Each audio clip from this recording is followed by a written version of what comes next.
Masa jabatan Jenderal Listio Sigit sebagai Kapolri memang masih cukup lama. Namun, bursa calon pengganti Kapolri di masa mendatang sudah terlihat saat ini. Salah satu nama yang paling berpotensi menduduki posisi tertinggi di Korps Bayangkara ialah Komjen Riko Amelza Daniel, salah satu putra terbaik bangsa, sekaligus perwira bintang 3 yang sangat berpengalaman dalam bidang terorisme. Menjadi ajudan Presiden Susilo Bambang Yudhoyono, hingga pernah menjadi eksekutor dalang bom Bali 2, berikut 7 fakta karir, pangkat, prestasi hingga kekayaan Komjen Riko Amelza Daniel. Mari simak videonya, namun sebelum ke videonya, mari klik subscribe-nya dan nyalakan notifikasinya. 1. Akpol.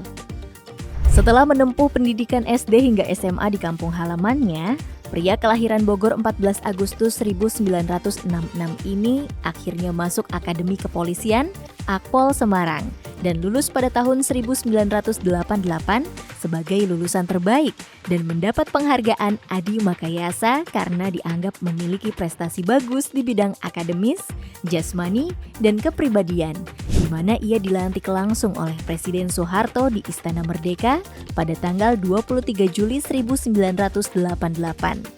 Disinilah banyak yang beranggapan Riko Amelza Daniel akan jadi sosok berpengaruh di Kepolisian Republik Indonesia di masa depan.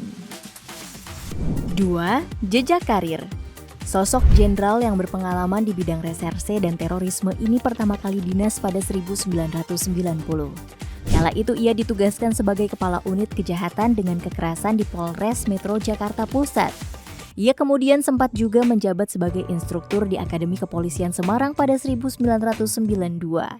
Setelah itu, dalam kurun waktu 1995 sampai 2007, ia ditugaskan ke beberapa wilayah seperti Semarang, Jakarta, Sumatera Utara hingga Sukabumi.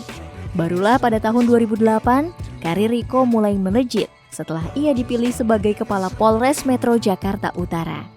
Malahan 1 tahun kemudian, ia dipercaya menjadi ajudan Presiden Susilo Bambang Yudhoyono atau SBY. 5 tahun berselang, ia diangkat menjadi Wakapolda Jawa Barat dan menjadi Kapolda Sumatera Utara pada 2016. Setelah itu, karir Riko semakin cemerlang. Ia menjabat sebagai Gubernur Akpol pada 2017. Kapolda Jawa Tengah pada 2019 dan menjabat sebagai Kepala Badan Intelijen dan Keamanan Kabaintel Kampolri pada 2020 serta Kepala Lembaga Pendidikan dan Pelatihan Lemdiklat Polri pada 2021.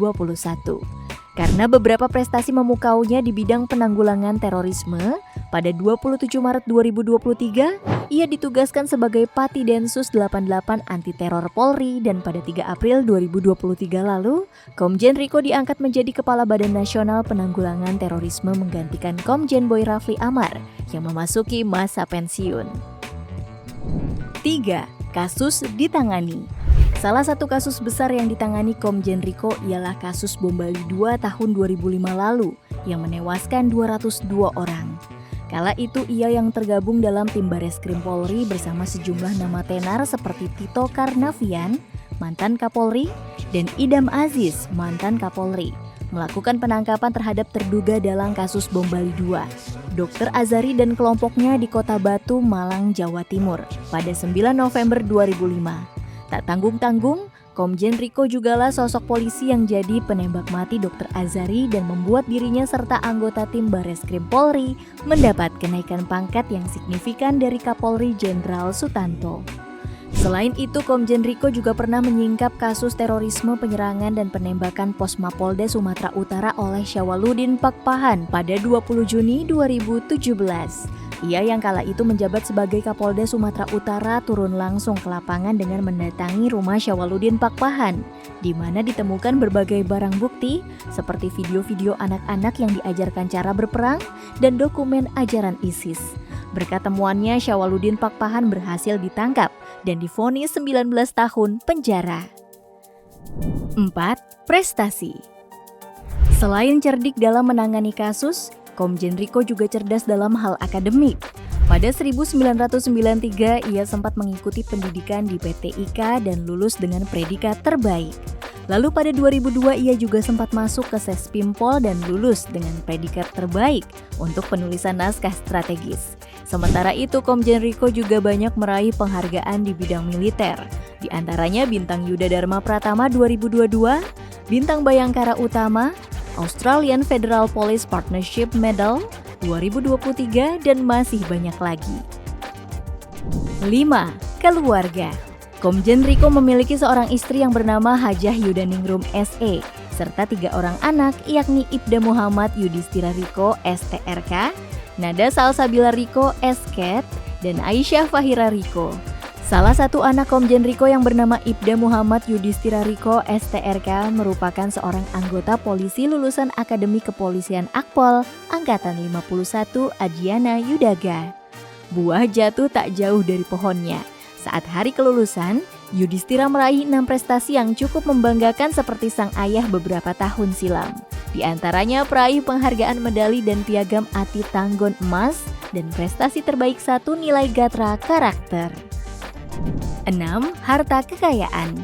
Berdasarkan situs ELHKPN, Komjen Riko terakhir melaporkan harta kekayaannya pada 22 Desember 2014, di mana ia memiliki 6 bidang tanah dan bangunan di wilayah Jakarta Selatan yang nilai totalnya sekitar 14 miliar rupiah. Untuk alat transportasi, ia memiliki 1 unit mobil Toyota Hardtop tahun 1981, 2 unit mobil Toyota Kijang Innova masing-masing tahun 2012 dan 2014, dan 1 unit motor merek Honda tahun 2010 dengan total estimasi sebesar 418 juta rupiah. Kemudian ada harta bergerak lainnya senilai 20 juta rupiah serta giro dan setara kas sebesar 2 miliar rupiah. Jika ditotalkan seluruh harta dan aset Komjen Riko berjumlah 16 miliar 925.215.110 rupiah.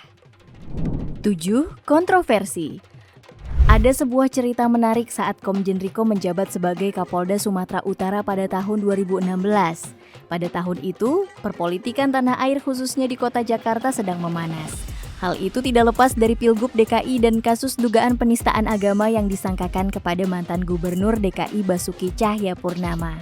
Semuanya berawal pada 28 Desember 2016. Kala itu, acara tablik akbar sekaligus aksi bela Islam di bawah komando Imam Besar Habib Rizik Syihab dilakukan di Masjid Agung Medan, Sumatera Utara.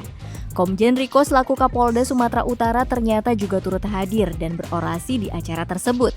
Bahkan ia juga sempat mengunggah sebuah postingan yang bernarasi, "Terima kasih umat muslim Medan dan Sumatera Utara" di akun Instagramnya. Tak lama setelah peristiwa itu, Komjen Riko langsung dimutasi dari jabatannya menjadi Gubernur Akpol oleh Kapolri Tito Karnavian. Hal itu kemudian menimbulkan asumsi berbagai pihak.